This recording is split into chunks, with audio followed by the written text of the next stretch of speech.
Jangan sampai ada istilah kata lebih baik minta maaf daripada minta izin. Hidup ini bukan sekedar bagaimana kita menuntaskan hubungan kita kepada Allah Subhanahu wa ta'ala. Yang penting kita ke masjid, yang penting kita sholat, yang penting kita berzikir, tapi mengabaikan aspek-aspek sosial. Hablum minan nas. Adzina lahun nabiyyu sallallahu alaihi wasallam, yang artinya maka Nabi sallallahu alaihi wasallam memberikan izin kepadanya. Kisah ini sederhana, mengajarkan kepada kita tentang adab bersosialisasi sesama masyarakat, adab dalam meminta izin. Maka Islam yang penuh kehormatan ini, Islam yang lembut ini menghormati dan menjaga keprivasian orang lain. Salah satu dari menjaga privasi mereka ialah dengan seseorang meminta izin, harus minta izin dulu untuk masuk ke tempat-tempat privasi seperti rumah, kantor, dan lain sebagainya. Sebagaimana Allah Subhanahu wa ta'ala pun juga mengajarkan demikian di surah An-Nur, surah ke-24 ayat ke-27. Wahai orang-orang yang beriman, janganlah kamu memasuki rumah yang bukan rumahmu sebelum kamu meminta izin dan memberi salam kepada penghuninya.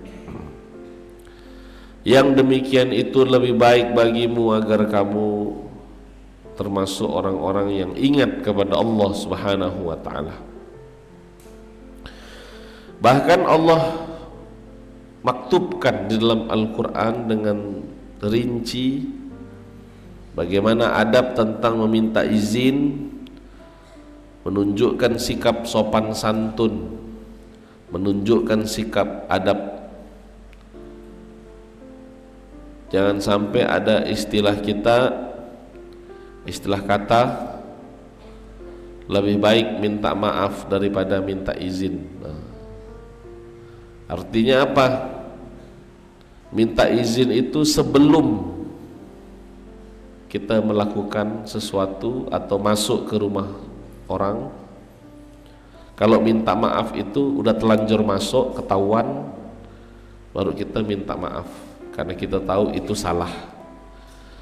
Daripada minta izin belum tentu gak diizinkan, bagus masuk ya.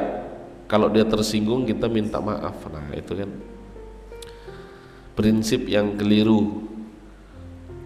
Bagaimana kita harus mengutamakan izin terlebih dahulu sebelum kita masuk ke rumah orang. Kita harus menunjukkan sikap sopan santun kepada si pemilik rumah, sahibul bait. Kalau ahlul bait ini condong kepada orang-orang yang keturunan Nabi sallallahu alaihi wasallam, ya, ahlul bait.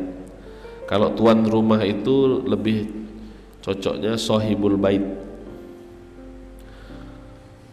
Sahibul bait menunjukkan sikap sopan santun pula kepada tamu.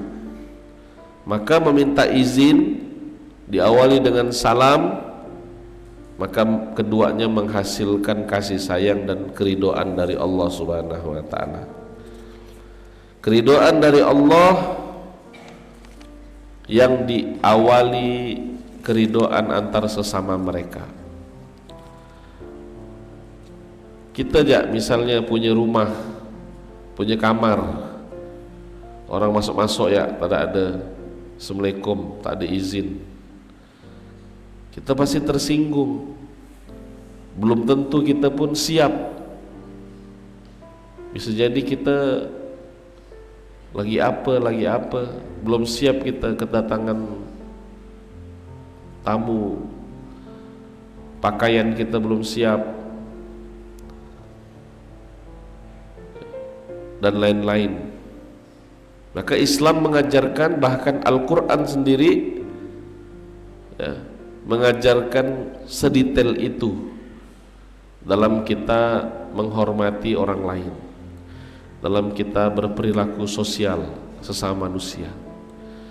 Hidup ini bukan sekedar bagaimana kita menuntaskan hubungan kita kepada Allah Subhanahu wa ta'ala. Yang penting kita ke masjid, yang penting kita sholat, yang penting kita berzikir, tapi mengabaikan aspek-aspek sosial, hablum minan nas. Karena aspek hubungan kita kepada Allah biasanya terselesaikan dengan taubat, sholat taubat, istighfar langsung kepada Allah Subhanahu wa ta'ala. Tapi kalau aspek-aspek sosial yang nilainya hablum minan nas, itu tidak akan bisa selesai sebelum sama-sama ridho terlebih dahulu, sebelum sama-sama ridho. Orang yang dizolimi betul-betul memaafkan, betul-betul meridhoi. Orang yang menzolimi betul-betul hadir untuk minta maaf. Kalau itu kita anggap remeh dan sepele, maka panjang nanti urusannya di hari kiamat. Karena ada orang-orang yang sudah siap masuk surga tanpa hisab karena dia meninggal syahid di jalan Allah Subhanahu wa ta'ala, sudah meniti jalan Siratal Mustaqim, sudah sampai di telaga Al-Kautsar, tinggal dikit lagi masuk ke surganya Allah Subhanahu wa ta'ala. Rupanya ada satu penghakiman lagi dari Allah, yakni urusan sesama manusia yang belum terselesaikan di dunia harus diselesaikan sebelum masuk ke surganya Allah. Rupanya orang yang mati syahid ini masih menyisakan hutang, maka oleh Allah Subhanahu wa ta'ala suruh balik lagi, suruh nimbang lagi, suruh diselesaikan lagi. Maka Nabi SAW pernah menyampaikan, tahukah kalian ada orang yang muflis nanti di hari kiamat, orang yang bangkrut. Tahukah kalian siapa orang yang bangkrut? Kata sahabat, orang yang bangkrut adalah orang yang tidak punya uang, tidak punya dinar, tidak punya dirham, tidak punya emas. Kata Nabi, bukan itu. Orang yang bangkrut di sisi Allah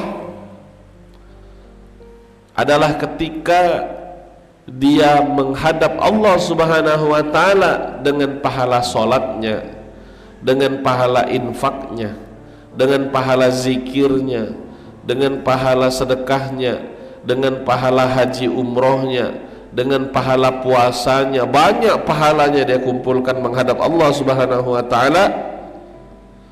Kemudian dihadirkan oleh Allah orang-orang yang pernah dia zolimi selama di dunia.